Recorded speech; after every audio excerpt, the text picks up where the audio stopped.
Jean-François est secrétaire général à la LGTB. Il a plusieurs compétences dans ces dossiers pour les pensions et ainsi de suite. D'ailleurs, pour ceux qui sont sur Twitter, ils auront pu constater plusieurs coups de sang qui l'ont amené à avoir certaines remarques lors de ses interventions au niveau des médias. Et Angela, qui est secrétaire générale des jeunes LGTB. Tu m'excuseras, mais je prononcerai à nouveau pas ton nom. Il n'y a pas de souci. Voilà. Il vaut mieux parce qu'aujourd'hui ça a été la catastrophe. Ouais. Donc je vais céder peut-être la parole à Jean-François qui va nous expliquer le point de vue de la LGTB et peut-être aussi son point de vue sur la réduction collective du temps de travail.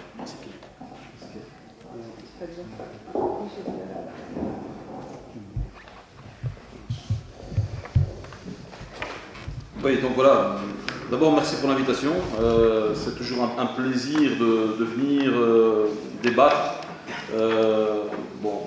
passer quelques messages, mais surtout écouter ce qui se passe. Et donc, tout d'abord, je voudrais vraiment saluer l'initiative de mes camarades du centre. J'avais entendu parler du projet, je n'avais pas encore vu, en tout cas, eu les explications sur la façon dont ça s'est déroulé. Mais bon, quand on écoute les réalités qui sont vécues, effectivement, camarades qui travaillent 5 ans comme un mandai, et je comprends bien le terme. Je pense que si vous êtes des mandai, on est tous des mandai, et donc je pense qu'on peut être fiers d'être des mandai avec le courage que vous avez, et que vous témoignez ici. Je pense que c'est un élément essentiel, et donc il y a une intervention qui disait qu'il faudrait que peut-être que la tête vienne mettre ses mains dans le cambouis ici et comprendre les réalités. Je pense que beaucoup sont au courant des réalités. Peut-être qu'effectivement, dans les positions qui sont prises, il y a parfois un petit manque de courage, ou en tout cas un manque de cohérence avec ce qui se vit sur le terrain. Mais croyez-moi, on va relayer, Angela, moi, Enzo, les messages qui sont ici. Et je pense que la BD peut vraiment être un bon tremplin par rapport à ce qui est vécu sur le terrain, notamment par les chômeurs. Alors, encore un petit mot là-dessus, c'est que effectivement, ces clichés qui sont véhiculés, je sors d'une réunion ici sur les migrants avec aussi leur dose de clichés, mais en plus quand on est migrant, chômeur ou travailleur sans emploi, sans papier, c'est la totale. Il faut tordre le cou à ces canards-là. Les seuls assistés de ce pays sont les grands patrons. On le répète systématiquement, ça ne passe pas dans les médias, mais les seuls assistés dans ce pays sont les grands patrons, avec les milliards de réductions de cotisations, d'aides fiscales et de cadeaux en tout genre. Il faut répéter ce message-là et le faire comprendre. Je pense que ce sont des réalités qui sont même de plus en plus difficilement contestées par des grands économistes et compagnie, pour montrer que ceux qui profitent vraiment du système, ce sont les grands patrons, et que les chômeurs, les citoyens, les 99% de la population sont les victimes de ces exploiteurs. Le gouvernement n'arrête pas d'exploiter, de taper sur le dos des plus fragiles. Pas plus tard qu'hier, le ministre des Pensions a encore fait des siennes avec une nouvelle proposition pour taper sur les femmes, mais aussi sur les travailleurs qui ont des très longues carrières, qui ont commencé à travailler avant 20 ans, et qui, pas de chance, tombent malades ou sont licenciés, sont jetés de leur boîte juste avant la pension. Eh bien, le ministre des Pensions veut faire de grosses économies sur leur dos, et donc on se rend compte que systématiquement il y a un problème. Alors en ce qui concerne le thème d'aujourd'hui, je vais plutôt laisser Angela nous parler de la réduction collective du temps de travail, parce que pour tout vous dire, au niveau fédéral, on a encore un petit problème de mandat. Transparence totale. Quand je dis ça, c'est que la Wallonie a des positions très claires sur la réduction collective du temps de travail et a sorti un fascicule, j'ai vu qu'il circule ici. Au niveau fédéral, on est toujours en cours de discussion sur le mandat qui doit être porté par les instances. Alors Marc Goblet présente une proposition qui circule, mais qui pour l'instant n'a pas reçu de mandat officiel. Proposition qui par ailleurs a été testée au niveau du groupe de 10. Le groupe de 10, c'est les négociateurs au niveau fédéral qui négocient notamment l'AIP. Proposition qui n'a pas pu être mise sur la table, même pas mise sur la table. Et donc, je laisserai Angela présenter en tout tout cas les positions des jeunes LGTB, qui sont pour moi les positions qui doivent être retenues au niveau fédéral et pour lesquelles on doit se battre, parce qu'elles sont, selon moi, celles qui sont qui illustrent le mieux le principe global de redistribution des richesses. C'est là-dessus qu'on doit se positionner, et on verra dans les prochaines semaines, puisque je sais que le thème va être mis, notamment au bureau fédéral, devant les instances. Moi, ce que je vais faire, c'est faire le lien entre ce qui a été dit ce matin sur l'allocation universelle et sur la sécurité sociale. Parce qu'on parle aussi ici de redistribution des richesses. Alors, le meilleur toute catégorie pour parler de l'allocation universelle, c'est Matteo Lalouf. Et donc, moi, j'aurais vraiment voulu assister ce matin à ce qu'il a dit, parce que je serai en débat dans quelques semaines face à Philippe Defeit, qui est un ardent défenseur de l'allocation universelle, qui est ex-écolo, président de CPS, et qui a une certaine expertise, qui défend cette formule de l'allocation universelle, mais malheureusement, pour nous, pour moi, pour de très mauvaises raisons. Et le lien avec la sécurité sociale est essentiel.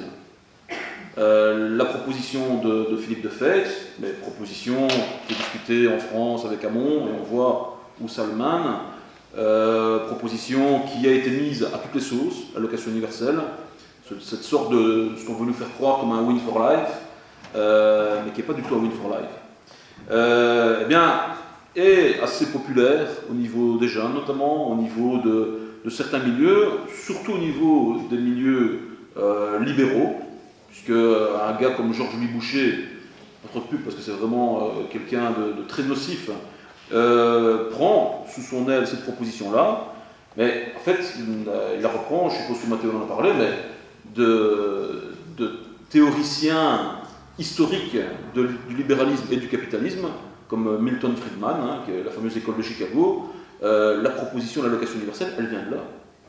Elle vient de là, et elle consiste, Matteo l'a expliqué, et il expliquera toujours mieux que moi, mais elle consiste à partager la misère, et certainement pas à redistribuer les richesses.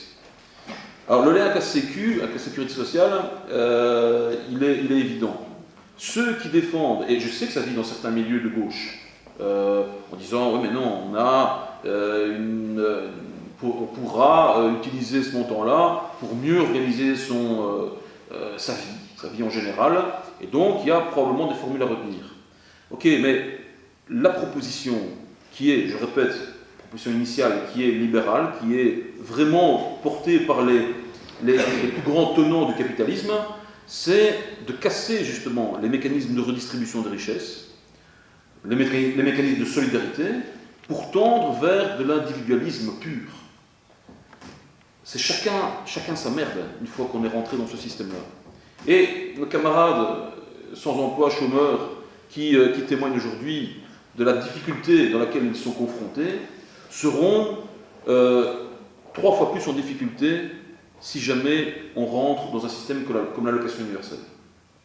Parce que l'allocation universelle, la question c'est le financement. Moi, si on me disait tout le monde a 600 € par mois, mais on garde un système de sécurité sociale, mais on garde un droit du travail qui est non pas détricoté comme il l'est tous les jours avec le gouvernement, mais qui est renforcé, j'ai pas de problème. Parce qu'on me dit qu'il y a une allocation qui vient compléter les droits qu'on a acquis de dure lutte depuis des dizaines d'années. J'ai pas de problème avec ça.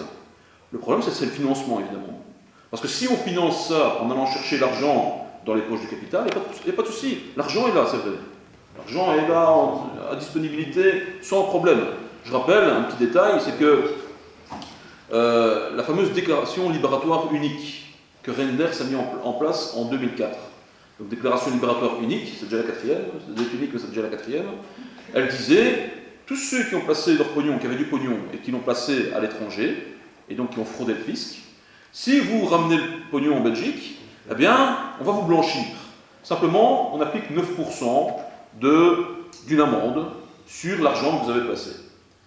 C'est Reinders qui met ça en place. Le problème, c'est que les 9% devaient s'appliquer sur le capital qu'ils avaient placé, plus les intérêts que cela leur avait rapporté. On se rend compte maintenant que les 9% ont été appliqués uniquement sur les intérêts, et pas sur le capital.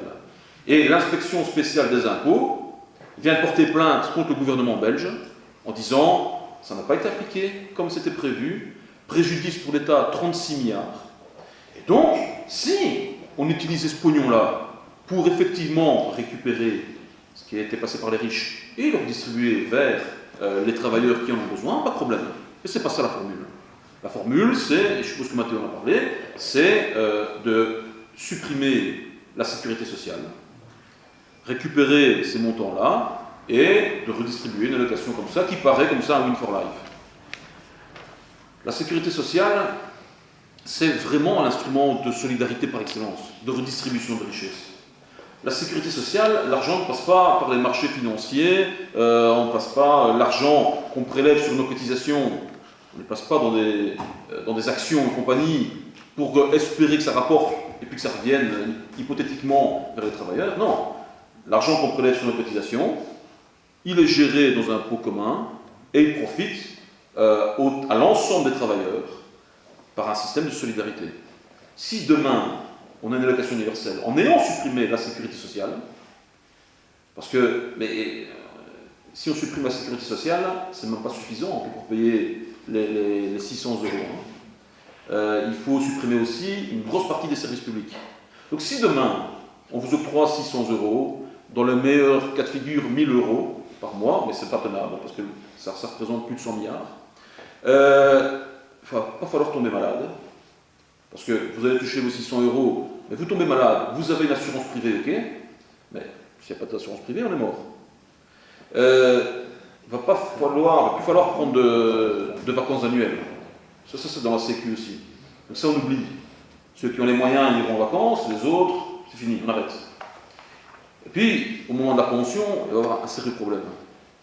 Ceux qui ont un patrimoine, se seront cotisés via des pensions privées, et c'est là qu'est l'enjeu. La privatisation de la Sécu. Donc ceux qui ont un patrimoine, ils auront cotisé dans des fonds de pension et compagnie, ils récupéreront, les autres, c'est la galère toute la vie. Et donc c'est pour ça qu'on dit que l'allocation universelle, qui est proposée, et quelles que soient les définitions qu'on a même, que ce soit de fait, que ce soit l'EMR, que ce soit n'importe qui, c'est le partage de la misère. Ceux qui ont un patrimoine s'en sortiront, et ce sera même un effet d'aubaine. Parce que ceux qui sont rentiers, qui ont toute une série de formules qui leur apportent de l'argent, eh bien, ils continueront à quand même toucher leur revenu, même si certains disent « Ah, mais ceux-là, on va essayer de les exclure ». Croyez-moi, ça va être très compliqué d'exclure ceux qui sont rentiers. Par contre, ceux qui n'ont pas de patrimoine, ils sont morts. Et donc, l'enjeu avec la Sécu, il est essentiel. On s'oppose, nous, à la HDB, à l'allocation universelle. Pas pour le plaisir de s'opposer à ça. Parce que nous continuons, et nous continuerons, j'espère, toujours à défendre la redistribution de richesses. Et donc, on défend la Sécu et les services publics, qui sont deux formes de redistribution de richesses. Et dans cette redistribution de richesses, la réduction collective du temps de travail est également une forme de répartition des richesses, de meilleure répartition des richesses. Alors le problème, c'est que ici, le gouvernement est en train de nous amener à tout petit doucement, à devoir accepter en bout de course l'allocation universelle. Parce que la façon dont ils attaquent la sécurité sociale, et on va parler de la santé avec De Bloc, qui ce matin, j'ai entendu sur BRTL, je vais écouter parce que j'avais le brûlant, donc j'ai préféré éviter, mais qui venait parler du Télévis ce matin, De Bloc, sur BRTL. Donc ça veut dire que, rien contre le Télévis, c'est courageux, c'est bien, mais il faut continuer des actions telles que celle-là. Mais le problème, c'est que quand on est une ministre de la Santé qui casse les vrais mécanismes de solidarité, les vrais mécanismes qui permettent d'investir dans la recherche pour lutter contre les maladies, et évidemment de pouvoir indemniser ceux qui tombent malades, plutôt que de dire « Ah, vous avez un cancer lié à l'amiante ». Oui, mais comme vous avez été fumeur, on ne vous indemnise pas. Vous allez crever comme un chien, parce qu'on ne sait pas dire si c'est l'amiante, alors que les travailleurs ont travaillé pendant des années en étant dans des conditions qui sont liées à l'amiante. Ils disent « Oh non, on n'indemnise pas parce qu'on n'a pas les moyens ». De place, la ministre de la Santé vient casser 3,9 milliards d'économies sur le budget de soins de santé, c'est du jamais vu. C'est des coupes comme jamais on en a vu dans la sécurité sociale. Elle casse ça, qui permet vraiment là, de jouer, de travailler sur l'indemnisation et sur la recherche, Et elle vient nous vanter Télévie, et puis on verra certains de bonne foi dans la population, nos voisins et compagnie, ils vont dire ah mais c'est quand même bien que la ministre de la Santé, avec Charles Michel, l'année passée ils l'avaient fait ensemble, viennent défendre le Télévie. Non, on a un problème sérieux. Parce que quand la ministre de la Santé aura fini son boulot, si elle arrive au bout de sa législature en 2019, c'est-à-dire quand elle aura appliqué ces 3,9 milliards de coupes dans les soins de santé, ce qui va se passer, évidemment que c'est le scénario voulu par la NVA, c'est que en 2019, la sécurité sociale branche soins de santé sera en faillite. Et qu'est-ce qui va se passer? Soit à cas de figure, on régionalise les soins de santé, et certains, pas communautariser le débat, mais certains auront les moyens de se prendre des complémentaires privés pour se soigner. Donc, soit on régionalise, soit on privatise les soins de santé. Sauf les maladies chroniques. Ça, ils nous ont déjà dit, les maladies chroniques, vous pouvez le garder au niveau de la Sécu. Parce que les maladies chroniques, aucun assureur privé ne veut les prendre. Ça coûte très cher, ça concerne de plus en plus de la population, et ça ne leur rapporte pas de pognon.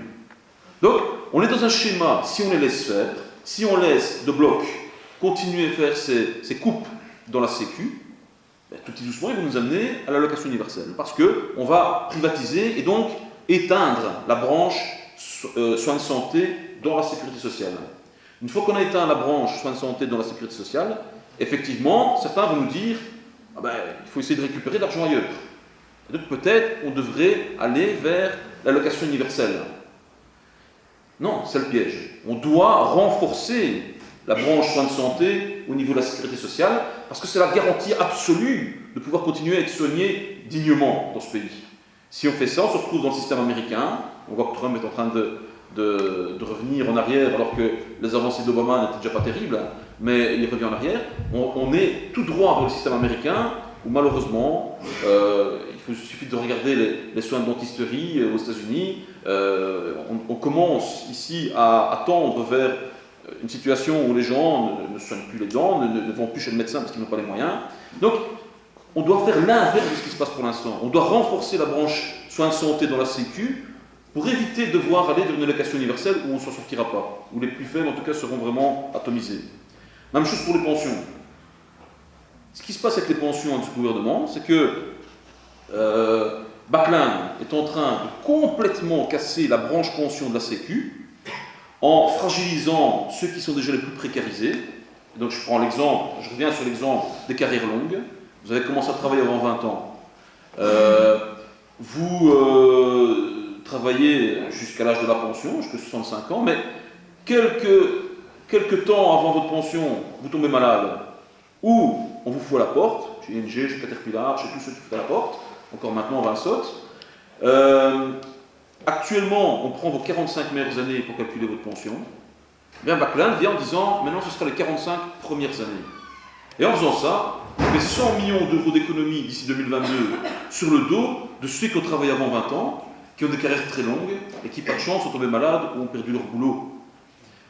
C'est quoi, en termes d'impact financier, quand on prend un travailleur, et pas citer 100 millions qui ne veut rien dire, c'est que si vous avez une pension qui est d'environ 1 000 euros, ben vous perdez de 65 à 100 euros tous les mois. Ça veut dire que vous êtes déjà en précarité et vous tombez dans une super précarité. Pour les femmes, c'est encore pire.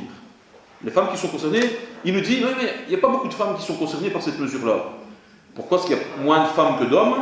Parce qu'il y a beaucoup de femmes qui n'atteignent pas les 45 années de carrière. La moyenne, c'est 36 années de carrière pour une femme, parce qu'on est encore dans une société où, malheureusement, c'est les femmes qui s'y collent pour les gosses, les crèches ne sont pas suffisantes, c'est un service vicieux. On casse le service public, et donc, dans notre société encore telle qu'elle est organisée, c'est les femmes qui sont sanctionnées en termes de carrière. Et donc, Backlund nous dit, il y a moins de femmes concernées, normal, parce qu'elles n'ont pas atteint les 45 années de carrière, mais dans les femmes concernées, croyez-moi, elles sont sanctionnées 5 fois plus que les hommes. Les femmes concernées ici, avec des pensions qui tournent autour de 800, 1000 euros, eh bien, perdront 209 euros par mois. Et donc ça passe dans l'opinion publique. On dénonce, on fait des communiqués de presse, on contacte les journalistes, on dit ce qui se passe, mais ça continue à passer. Et je reviens sur le lien entre la Sécu et l'allocation universelle, c'est que si on continue à laisser faire sur les pensions, comme on laisse faire sur les soins de santé. Eh bien, les pensions, ils vont, à un moment donné, les privatiser, en disant c'est le second pilier de pension, donc les pensions qu'on place sur les marchés financiers. Qui va être la solution? Mais la solution pour qui? Pour ceux qui ont un patrimoine, encore une fois, qui peuvent se permettre de prendre à la fin du mois une petite partie de, de ce qui leur reste, s'il reste quelque chose à la fin du mois. Et on sait très bien qu'à partir du 10 du mois, ou même le premier du mois, parce qu'on est déjà en perte, en tout cas en déficit par rapport au mois précédent, ceux qui ont un patrimoine pourront prendre une partie pour faire de l'épargne privée, pour leur pension, mais la grosse majorité ne le fera pas. Et on vous dira, vous avez une allocation universelle, ok, 600 € par mois, mais vous n'aurez pas de pension.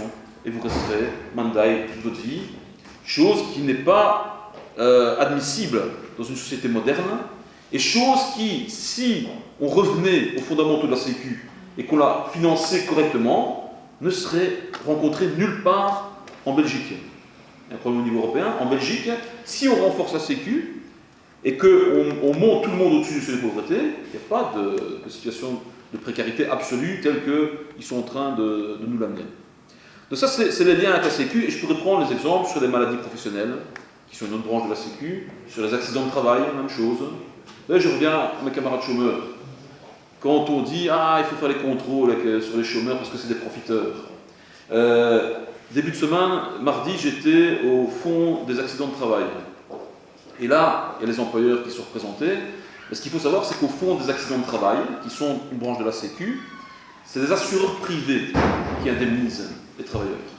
Et puis, il y a voilà, des liens qui se font avec la sécurité sociale. Eh bien, les employeurs privés sont venus pleurer, les assureurs privés sont venus pleurer en disant « Oui, mais on se fait contrôler, nous, organismes assureurs privés, par rapport au taux de refus d'accidents de travail, parce qu'ils refusent de plus en plus d'accidents de travail. Et ils mettent de nouvelles mesures en disant, si vous n'avez pas bien rempli le questionnaire, ça veut dire que vous ne collaborez pas, et donc on refuse d'indemniser l'accident de travail. » Eh bien, les employeurs viennent se plaindre, viennent pleurer en disant, oui, mais vous nous contrôlez de plus en plus, et donc c'est pas normal, et pourquoi on fait ça? Et donc, je me suis permis d'intervenir en disant, attendez, il disait, la branche la plus contrôlée de la sécurité sociale, ce sont les accidents de travail. J'ai dit, vous avez la mémoire courte. J'ai dit, la branche la plus contrôlée de la sécurité sociale, c'est l'ONEM, ce sont les chômeurs. Et vous n'avez pas arrêté. Et quand il s'agit de contrôler les chômeurs qui, eux, sont dans une situation de précarité, là, vous n'avez pas de problème, vous appuyez. Et quand, par contre, il s'agit de contrôler des compagnies d'assurance privées qui n'indemnisent pas des accidents de travail, là, vous avez un problème. Donc, vous voyez que ces clichés qu'on véhicule sur les chômeurs, sur les pensionnés, sur, en règle générale, les travailleurs, ils sont valables de l'autre côté de la barrière. Les plus gros assistés, c'est les grands employeurs, et ceux qu'on doit contrôler, ce sont les assureurs privés qui engraissent les actionnaires, mais qui n'indemnisent pas les travailleurs. Alors, un gros enjeu, et un enjeu absolu pour moi, et vraiment, je suis écœuré qu'on n'ait pas de réaction globale au niveau de la FJTB et au niveau général, au niveau syndical du Front commun, sur ce qui se passe au niveau du financement de la sécurité sociale. Parce que je refais le lien avec l'allocation universelle et la sécurité sociale. Je vous ai expliqué comment le gouvernement est en train de tuer les soins de santé, comment le gouvernement est en train de tuer les pensions. Mais globalement, sur le financement de la Sécu, ils viennent de faire passer une loi qui explose complètement le financement de la Sécu. La sécurité sociale, on la finance grâce aux cotisations sociales. Donc, sur les salaires, on prélève une partie qui d'ailleurs maintenant a été réduite. Avant c'était environ 30%, maintenant ce sera 25% du côté des employeurs et on reste au 13,07, enfin, j'en prends dans les détails. En tout cas, ce sont nos salaires qui financent la Sécu pour 88% du financement de la Sécu. Je dis 88%, c'est un peu moins en termes de cotisation, mais il y a une partie qu'on appelle le financement alternatif, qui est un accord qu'on a eu il y a des années pour dire si on octroie des réductions de cotisations sociales à des employeurs, et on en octroie un paquet de milliards tous les ans, alors on doit compenser cette perte-là par un financement alternatif. Et donc il y a une partie de la TVA qu'on paie sur la consommation, il y a une partie du précompte mobilier, notamment, une partie des accises, quand on achète de l'alcool, qui va pour financer la Sécu. Donc, les cotisations, plus cette partie TVA, accises, précompte mobilier, ça représente 88%. C'est pour ça que la Sécu nous appartient. C'est nous qui la finançons, la Sécu. Et puis, les 12% restants, c'est une dotation de l'État. L'État met. Donc, ça fait 100% du financement. Ici, sur le financement de la Sécu, on a déjà un problème des réductions de cotisations sociales que j'ai citées. Et c'est pour ça qu'on peut parler d'assister pour les grands employeurs. Ils touchent 10 milliards tous les ans. Et ce n'est pas pour créer de l'emploi, c'est pour distribuer les dividendes aux actionnaires. Ça part, non pas dans la création d'emplois, mais ça part dans le capital. Donc ce sont eux les assistés. Donc on a déjà ce problème-là, la réduction de cotisation. Mais puis on a un nouveau problème, puisqu'ils viennent de faire passer la loi il y a quelques semaines, c'est qu'ils disent, voilà, dorénavant, tout accord social négocié par les syndicats, que ce soit en groupe de 10, que ce soit au Comité national du travail, que ce soit un endroit où je siège, moi, au Comité national des pensions, si vous avez un accord social, eh bien, vous devez compenser le coût de cet accord via la sécurité sociale. Alors ça veut dire quoi ça? C'est-à-dire que moi je suis en train de négocier maintenant la pénibilité. La pénibilité des travailleurs, parce que la CLEN a repoussé l'âge à 67 ans, mais elle a dit, vous inquiétez pas, il n'y aura que 5 à 10% des travailleurs qui vont travailler jusqu'à 67 ans, parce que via la pénibilité, ils vont pouvoir arrêter avant. Sauf qu'il a mis 40 millions d'euros comme enveloppe, à 40 millions d'euros, croyez-moi, on va travailler jusqu'à 75 ans et pas jusqu'à 67 ans. Et donc, j'essaie de négocier un renforcement des mesures sur la pénibilité. Eh bien, tout ce qui va dépasser 40 millions d'euros, et ici on a chiffré à 500, 600, 700 millions d'euros, rien que pour compenser les attaques dans la fonction publique, eh bien, tout ce qui va dépasser 40 millions d'euros, on va devoir le compenser via la Sécu. Donc on va devoir nous dire, si vous voulez indemniser la pénibilité, soit vous diminuez le montant des pensions, qui n'est déjà pas élevé, soit vous diminuez le montant pour le chômage, et ça, on sent la LVA arriver, elle va dire, on limite maintenant le chômage à une période, et puis c'est fini. Comme ça se fait ailleurs, leur projet, ils reviennent avec. Et donc ça c'est la mort de la Sécu. La mort du financement de la Sécu. Ou alors la mort de la concertation sociale. Parce qu'on ne pourra plus rien négocier, sinon on doit le compenser par la Sécu. Et donc quand on a mis ça sur la table, on se rend compte que la loi qui vient de passer nous amène tout petit doucement à devoir, à un moment donné, constater la mort clinique de la Sécu, et alors peut-être que certains viendront à l'allocation universelle en disant « c'est notre seule issue ». On doit stopper ce mouvement tant qu'il est encore temps. On doit s'opposer à l'allocation universelle, parce que, et donc ça veut dire par la même renforcer le financement de la Sécu, renforcer les services publics, parce que sinon on sera dans un piège absolu.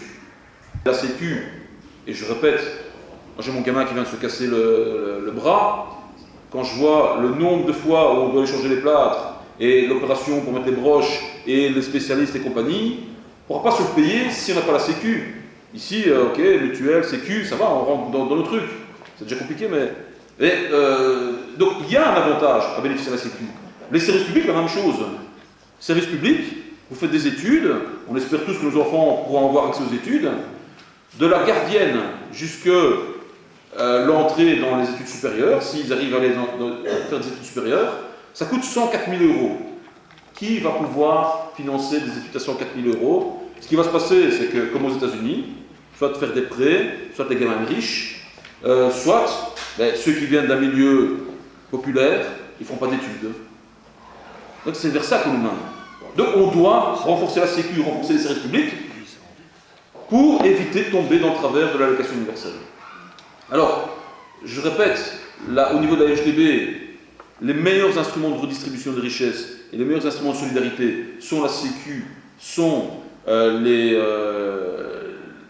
la fonction publique.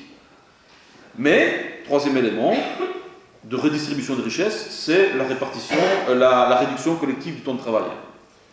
Alors je répète, on n'est pas encore mûr, nous, au niveau fédéral. C'est le dossier de Marc Goblet, qu'il porte lui-même, sur base de proposition qui est de réorienter les réductions de cotisations sociales, les milliards qu'on donne aux employeurs et qui sont des effets d'aubaine. Sa proposition, j'insiste, c'est sa proposition, c'est de réorienter ces réductions de cotisations sociales vers des formules de réduction collective du temps de travail. Est-ce que c'est la meilleure formule? Est-ce qu'en faisant ça, on va véritablement récupérer les richesses où elles sont, c'est-à-dire les gains de productivité que les employeurs font sur notre dos? Est-ce que c'est ça la meilleure formule? Pas forcément, si vous voulez mon avis personnel, pas forcément.